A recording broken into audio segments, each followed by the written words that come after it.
বন্ধুরা, কেমন আছো সবাই? আশা করি সবাই ভালো আছো। আজকে আবার একটা নিউ রেসিপি নিয়ে চলে এসেছি। প্রথমেই আমি কড়াটা গরম করে নিয়েছি। কড়া গরম করে তাতে তেল দিয়ে দিয়েছি। এবার ছোট ছোট ঘুষো মাছ, সেগুলো আমি ভেজে নেব। গরম হয়ে গিয়েছে, মাছগুলো দিয়ে দেবো। একদম ছোট ছোট চুনো ঘুষো। আমি ওর মধ্যে নুন আর হলুদ মাখিয়ে রেখেছি। এবার ভালোভাবে ভেজে নেব। এই মাছগুলো ভাজতে একটু টাইম লাগে, একটু সময় নিয়ে ভেজে নেব মাছগুলোকে।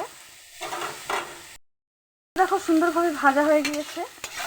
এবার মাছগুলোকে নামিয়ে নেব। কড়ার মধ্যে আমি তেলটা আবার দিয়ে দিয়েছি। এবার কেটে রাখা ফুলকপি, মূলো, আলু, বেগুন একসাথে দিয়ে দেব।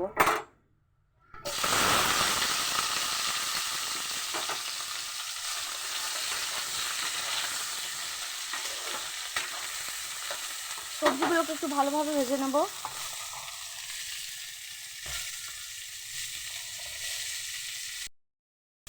সবজিটা ভাজার সময় নুন হলুদটা আমি একটু দিয়ে দিয়েছি।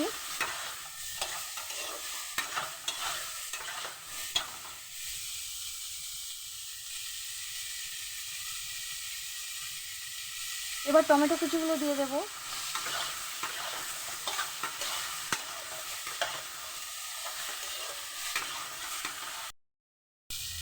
সবজিগুলো ভাজা হয়ে গিয়েছে। এবার ওর মধ্যে আমি বেটে রাখা সর্ষে, জিরে, আদা আর লঙ্কা গুঁড়ো, হলুদ গুঁড়ো দিয়ে যে পেস্টটা বানিয়ে রেখেছি ওটা দিয়ে দেব। ভালোভাবে একটু কষিয়ে নেব।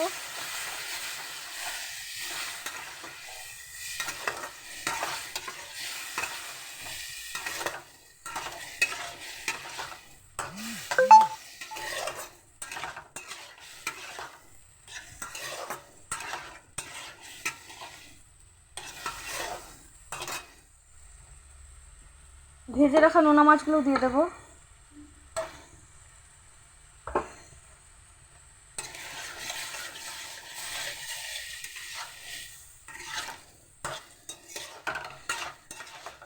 নুনটা আমি ভাজার সময় দিয়ে দিয়েছিলাম। সবাই একটু, যে যখন রান্না করবে একটু চেক করে নেবে, নুন লাগলে তবে দেবে। ভালোভাবে কষানো হয়ে গেছে। এবার আমি জল দিয়ে দেবো। খুব বেশি জল দেবো না, এটা শুকনো শুকনোই রান্না করব।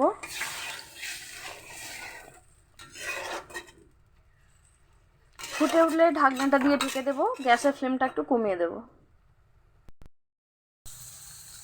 ফুলকপি, আলু সব সেদ্ধ হয়ে গেছে। এরকমই একটু গায়ে গায়ে রাখবো, খুব বেশি ঝোল রাখবো না। রান্না আমার কমপ্লিট হয়ে গেছে। এবার ধনেপাতা, জিরে গুঁড়ো দিয়ে নামিয়ে নেব। ভিডিওটা যদি ভালো লেগে থাকে তাহলে লাইক, কমেন্ট, শেয়ার অবশ্যই করো। আমার চ্যানেলটা সাবস্ক্রাইব করে দিও।